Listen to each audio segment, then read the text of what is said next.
Hello friends, welcome back to my channel. இன்னைக்கு வீடியோல பாப்பாக்கு நம்ம லஞ்ச் என்ன பேக் பண்ணிக்கலாம் பார்க்கலாம் வாங்க.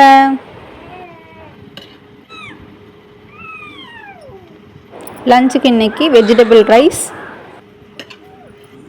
பாப்பா கம்மியா தான் சாப்பிடுவா, நான் நிறைய வச்சதுனால கொஞ்சோண்டு எடுத்துட்டேன். சரியா?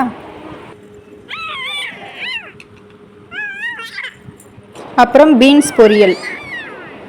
பாப்பாக்கு மட்டும் கொஞ்சமா. ஸ்நாக்ஸ்க்கு இன்னைக்கு பாப்பாவுக்கு அரிசி மாவு கொலக்கட்டை. அரிசி மாவு தான் கொலக்கட்டை பண்ணி கொடுத்துட்ருக்கேன். அவ்வளோதாங்க.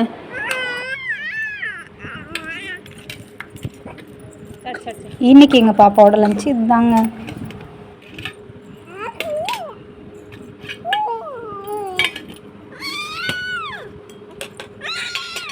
உங்கள் வீட்டு குட்டீஸ்க்கு நீங்கள் என்ன லஞ்ச் ப்ரிப்பேர் பண்ணி கொடுத்தீங்கன்னு சொல்லி கமெண்ட் பண்ணுங்கள். இந்த வீடியோ உங்களுக்கு பிடிச்சிருந்துச்சுன்னா லைக் பண்ணுங்கள், கமெண்ட் பண்ணுங்கள், சப்ஸ்கிரைப் பண்ணுங்கள். தேங்க்ஸ் ஃபார் வாட்சிங்.